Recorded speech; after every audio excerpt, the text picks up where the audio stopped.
This is Optimal Finance Daily, episode 1779. Spend Less, Live More, Part 1, by Leif of Physician.com.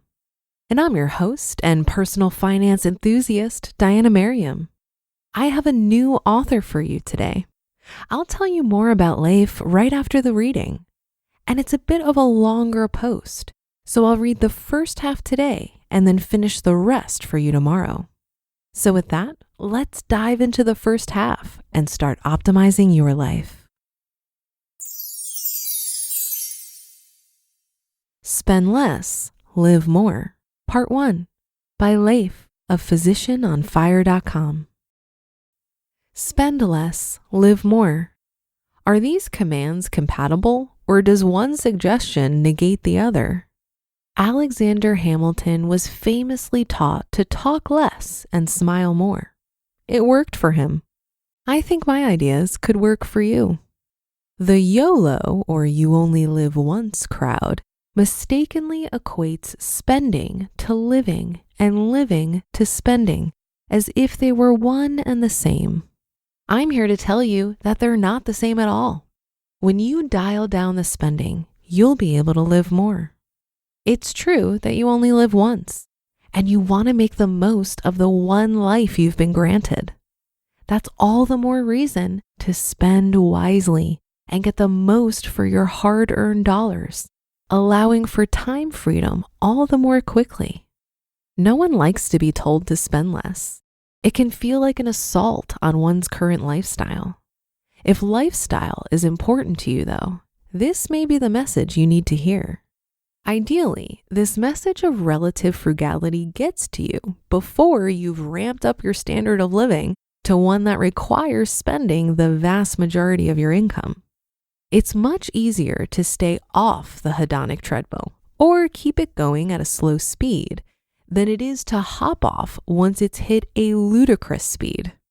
My version of relative frugality for the high-income professional does not have to look like living like a student or a resident. You can trade top ramen, rice, and beans for arugula, steak, and potatoes, or sushi, or whatever you fancy.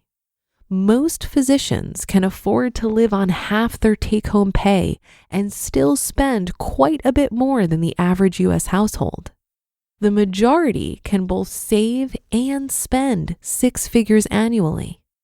It is tougher when you earn less, but we've learned that even a single primary care physician with a salary below $200,000 a year can build real wealth in short order. Think about some of the best parts of your day. How much does it cost to enjoy a leisurely cup of coffee, play a game with your children or nieces and nephews, to take a hike through the mountains or a stroll along the beach? The good life. I've had the opportunity to taste that good life that most people, including a younger me, often daydream about. The pampered life with all of the finer things. Yes, I've drunk Dom Perignon from the bottle like a boss, sipped Opus One with one pinky raised, and I've stayed at my share of 4- and 5-star hotels and resorts. I'm not going to pretend that these things aren't any better than the 3-star experiences and more modestly priced inebriants. However, I'm not convinced that staying atop the 4 Seasons for $1,000 a night gives you 10 times the value of the $100 a night 3.5-star Hilton. The wine value is far more questionable. There is fascinating research that our perceived experience with the Cabernets and Chardonnays is flavored far more by what we're told it cost than the actual quality of the wine. Even better, when a white wine is dyed red, wine experts will describe the taste as having all the characteristics of a true red wine. I'm not saying we can't have nice things. If you cut back anywhere and everywhere possible, you could find yourself not enjoying life no matter how much progress you're making financially. Ramit Sethi recommends you, quote, spend extravagantly on the things you love and cut costs mercilessly on the things you don't, end quote.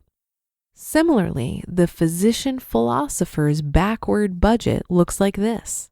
Number 1, define your big picture financial goals. Number 2, pay your future self first. Number 3, automate your financial goals. And then number 4, spend lavishly on the money that's left. Dine at the French Laundry. Take that trip to Tahoe with the ski in, ski out townhome. Upgrade to the VIP tent at the beer fest. Just don't take the most expensive option at every turn in your life. Make it a treat, and you can still meet your money goals. The loose correlation between spending and happiness. Don't take my word for it. Like a good scientist, look at the data.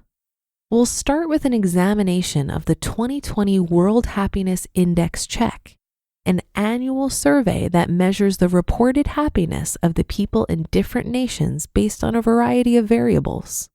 On the whole, there's a trend for wealthier countries to have happier people, and impoverished nations to have fewer contented people. However, the richest nations and cities are not the happiest, and some places where people earn far less have much happier people than the most developed nations.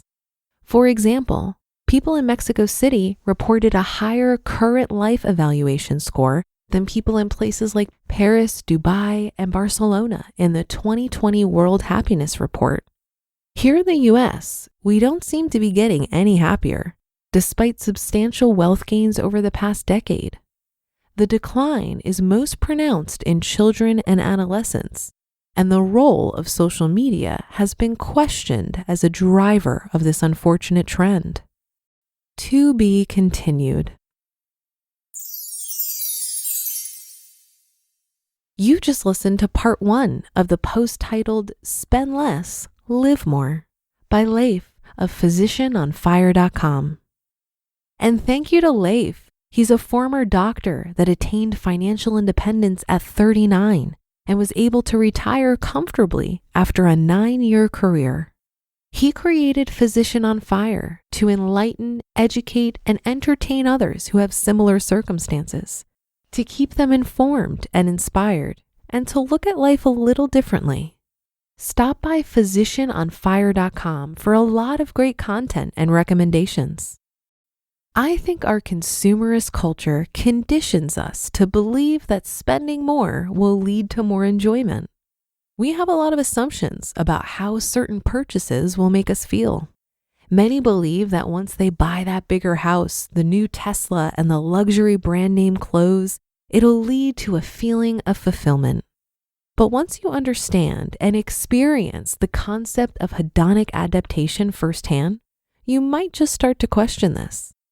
Hedonic adaptation is our tendency to return to a set point of happiness after positive or negative events. So if I buy the new shiny thing, it's going to feel good for a little bit, and then it just becomes part of my new normal and has diminishing returns on my happiness. I believe money has the power to buy freedom, but freedom isn't about buying material possessions. It's about having full autonomy over your time, to spend it with the people you love and creating what you want to see in the world. If you're creative enough, you might even find that the less expensive option for getting your needs met is actually the superior option. So for example, I very rarely buy clothing. Instead, I like to host clothing exchanges. This is where a group of friends all clean out their closets and bring their unwanted stuff to my place. Then we spend an afternoon of music and mimosas, trying on each other's clothes and taking what we please. Every time I've done this, it's resulted in a closet full of nicer clothes than I would have bought for myself. And it's way more fun than shopping.